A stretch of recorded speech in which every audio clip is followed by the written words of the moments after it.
Hi, I'm Michael Thompson from Group 2. I'd like to talk today about globalization. It's the main driving force behind the expansion of economies that would otherwise never be touched by the outside world.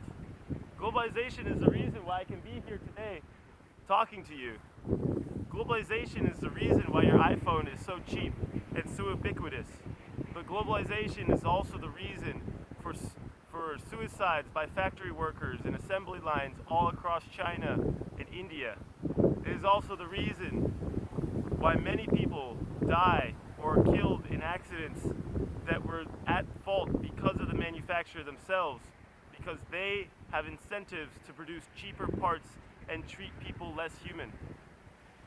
Globalization, like all technology, the means behind it have no ethics or morals. Like the atomic bomb, it is for the humans that implement it to decide how and what ethics and morals they will follow. As engineers, it is our job to design goods that do not put people's lives at risk. It's important as people who control the demand for these products that we do not have companies manufacturing them that have obvious human rights violations. As consumers, it is our job to make sure that the products that we buy are not products of human suffering. Just as vegans would argue that we cannot eat meat because it is a product of animal suffering, the majority of your cheap toys, even your cell phones, electronic goods, and many things that we enjoy today in America are because people in foreign countries are giving their futures away to manufacture our stuff for cents on the dollar of what you would pay an American. It's important that when we buy goods and when we purchase things to put in our assemblies and we manufacture things here in the United States, that all of the goods that we purchase follow international safety standards and good manufacturing practices. One of those is the RoHS, the Restricted of Hazardous Substances Directive, implemented by the EU in 2003. It states that there are 10 substances or more that are banned from components. And it does not mean that 1% of an entire assembly, it means that less than 1% of a component must not have lead, cadmium, or other hazardous materials. Because at the end of the day, it doesn't matter where this hazardous stuff is manufactured, not only is it dangerous for the people doing the work there, it's dangerous to the consumers back here in America where we will sell these products.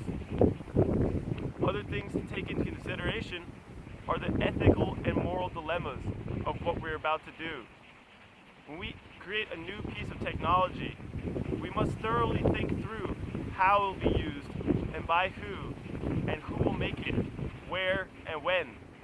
We need to take into consideration how this type of technology can be abused, how people will use it for their own advantage, and ways that it can be wrongly used that will create unsafe conditions. That's why it's important that we follow good manufacturing practices and that our goods have inherent safety designs. It would be not fair to the general public for us engineers to abuse these codes of ethics that are laid down for us. They trust us with the knowledge to protect them from these types of accidents. And in addition, they trust that we make sure that we do not abuse foreign people abroad to make sure that they have cheap goods. Just because something is cheaper and it is of the same quality does not necessarily mean that the costs are the same. Many companies externalize the costs of their goods onto the environment by making them either high in pollution or unsafe or toxic.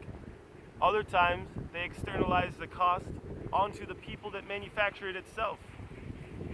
Cheap clothing is only cheap because of the people who are working 12 to 18 hours a day, 7 days a week, for cents on the dollar. It does not mean that cheaper is better and convenience is good.